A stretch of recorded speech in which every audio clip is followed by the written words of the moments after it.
want to start with Tommy Fury. Look, he was the one that won, so let's start with him first. There's been some discussion about whether or not he should really chase this dream of being a real boxer, as they say. I've got just done air quotes there for people listening and not watching. Look, if he does go that route, this is a guy that's going to have to do area titles, English titles, British titles. Does he really want to do that? Or do you want to potentially dance in the ring with KSI for £3.5 million? I know which one I would choose to do. Yeah. What does he do? Listen, he's got a difficult headache at the moment, hasn't he? Or rather, a good headache. Look, Yes. of course, internally, he wants to prove, he's from 10 generations of bare-knuckle fighters. He wants to prove to his dad, who he's very close to John Fury, who was kind of weirdly fascinating all week, wasn't he, over in Saudi? It was brilliant. He was full of beans, but he kept himself together. He loved it, exactly. And his son proved him right. They were looking for a knockout, but he outboxed Jake Paul. He held his nerve. He did all the things asked of him. They've got a difficult problem, but it's one that he will handle. And I think, why not, in an inherently dangerous sport, if you've put yourself in a position which, he was brilliant on Love Island. He and Molly May are very much a kind of celebrity couple now. They've just had a baby. He's earned huge money for beating Jake Paul. He stepped up. There's huge relief there. He achieved what he needed to do. He showed that he knows boxing skills. There's lots of vulnerabilities about him as a boxer, but he's got the rudiments. Yeah. KSI is calling him out. He's got 41.5 million social media followers. It's an enormous fight. KSI isn't even the boxer that Jake Paul is, and he's improving as well. So why not take that fight? I think Tommy might even take the Jake Paul rematch first of all. There's lots of money. He's got nothing to worry about with Jake Paul because Tommy can get better now as well. And he knows Jake Paul isn't going to suddenly develop a ramrod jab and a way of using his feet to get on the inside, because Tommy tied him up very cleverly during the fight as soon as they were close. They both got penalised for that kind of thing as well by a very overzealous referee. But listen, he's in a brilliant position now. The difficulty for him is he's going to be a target for all the big name YouTubers and influencers. They'll all want to fight him because they want to compare themselves to what Jake Paul did. But really, he probably deep down inside wants to be like we're saying with inverted commas, a true boxer. It's a weird scenario, but take the money, take these fights. Boxing's an inherently dangerous sport, and he is probably still 7 fights away from fighting for a British title or English title. Could he somehow juggle the both? Could he do that? Could he?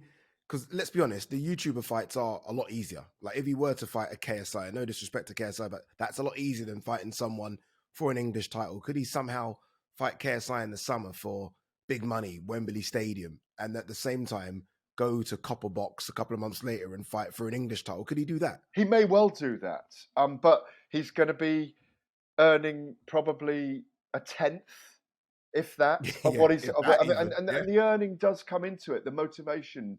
It's going to be a very, very interesting battle for him. That internal motivation and that motivation of being a big star, and that the influencer kind of milieu drawing him in. I mean, why would he not take those big fights that in terms of earning money? Look, he probably will do as you've suggested, do both. But getting himself up for one fight or another type of fight, I don't know. We've said even going into this Jake Paul fight, Tommy Fury is on the cusp, on the crossroads of deciding what he wants to be. So, yeah, it's a very weird conundrum for him. Very, very weird indeed.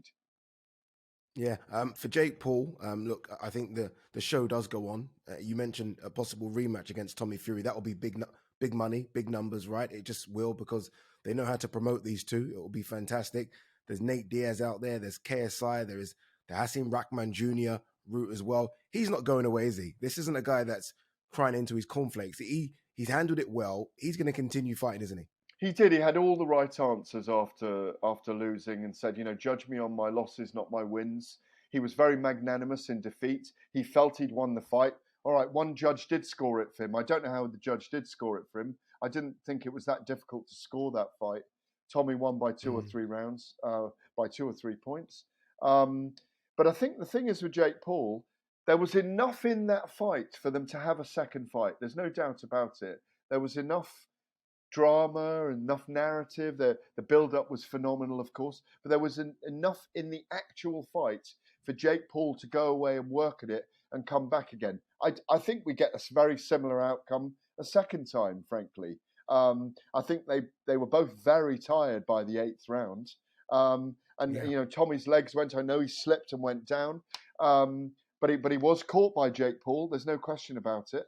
But it wouldn't surprise me if they did it again. They could do it in Los Angeles. They could do it anywhere. Frankly, they might even go back to Saudi and do it. But it wouldn't surprise me if those two fought again. But does he fight KSI in the middle?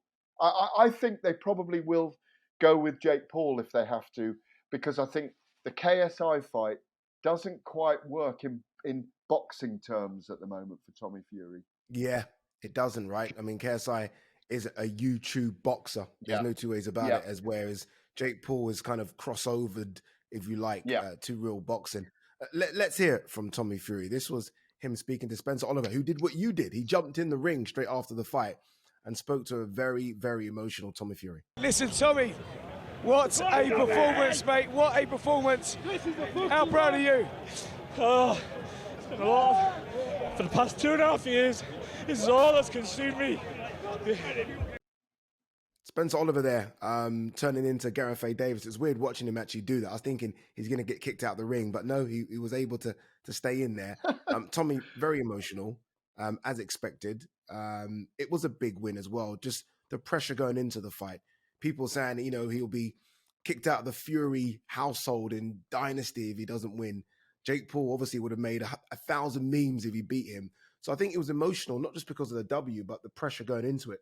Yeah, you could see the relief in the dressing room afterwards, how much the whole Fury clan celebrated. They celebrated, I think, more than when Tyson Fury won the world title. There was more noise, there was more enthusiasm, and that the relief was all round, because whatever anyone says, there was something of the reputation of not just the family, but boxing on the line there in lots of senses. So that it just showed that you can't just step into boxing and after 3 years suddenly be a boxer. They showed all their strengths and weaknesses. They showed exactly where they were in their careers, both as novices. And let's not forget, this is the richest 8-round novice fight in history we've just witnessed. Wow. And I've called it a fight for the new age in a sense. And this is this new age, just an evolving age we're in at the moment, where we are discussing these things all the time. You and I have been involved in interviewing some of these guys, in broadcasting these events. It is different. Boxing has been hijacked in a sense, ambushed by a certain group of people, and that there is parody involved in this. And, until they step into the ring, in some of the, like the Misfits boxing and so on, it does look like boxing, but it isn't real boxing. It's white-collar celebrity boxing. This was a crossover in a weird way. That first genuine crossover that we've seen. Huge relief for Fury. We heard that in the emotion there. And whatever anyone said, however cool and calm and collected he was all week, he must have been so nervous going into that ring on Saturday night. Ditto Jake Paul, by the way, but it was Tommy Fury that was on a lose-win and Jake Paul that was on a win-win for me in going into it.